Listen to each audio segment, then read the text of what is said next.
the humerus, your upper arm bone. You're looking at the anterior side here.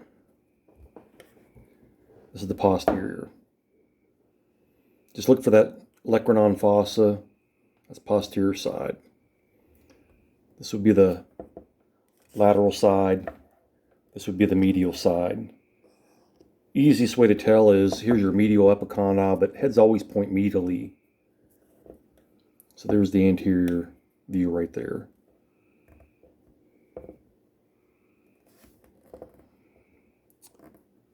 We have the head, which is nice and round.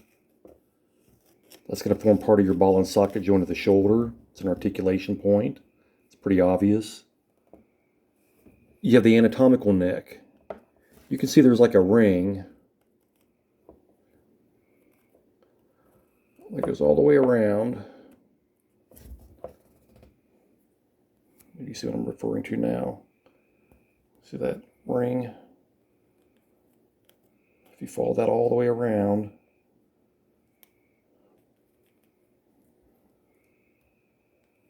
which basically represents the fused portion of the proximal epiphysis with the diaphysis, the shaft. So where they fuse together, anatomical neck. This region right here is the surgical neck. That's more frequently fractured part of the humerus. So, surgical neck. You've got two tubercles. Look for the intertubercular groove or intertubercular sulcus, which is going to separate the two. On the anterior side, you have the lesser tubercle, which is much smaller. That's an attachment site for the subscapularis, which is one of the rotator cuff muscles. The other three rotator cuff muscles will attach to the greater tubercle, which I'm rubbing right there. It's much larger than the lesser. Lesser, there's your greater.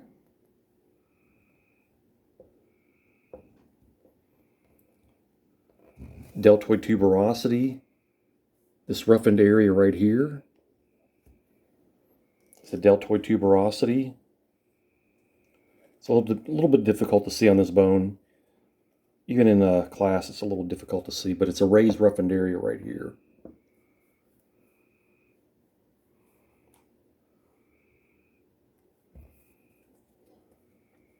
So you get the deltoid tuberosity. It's actually all this. That's going to be the attachment site for the deltoid muscle.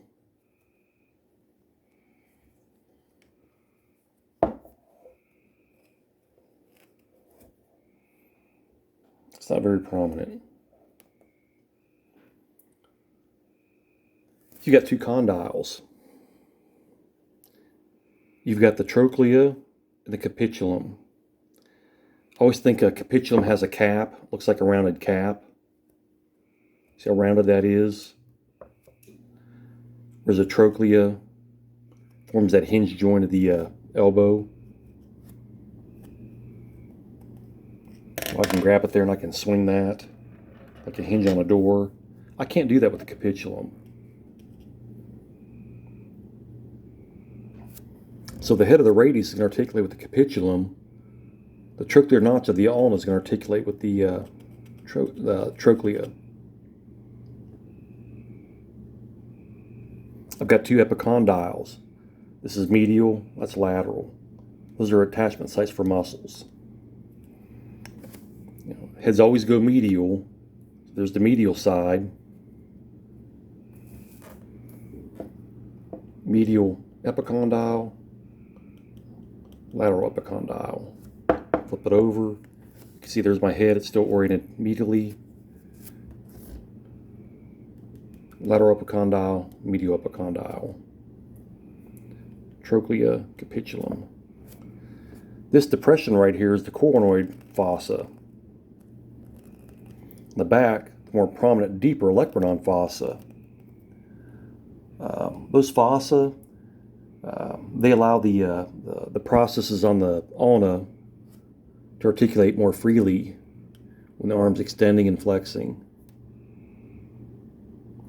But then you have the radial fossa right here, which is not very prominent. Receives the head of the radius when the elbow is flexed. I do want you to be able to tell left and right on a humerus. It's pretty easy. Just look for the olecranon fossa, put that in the back. Head goes medial, here's the head. So you're looking at a left humerus.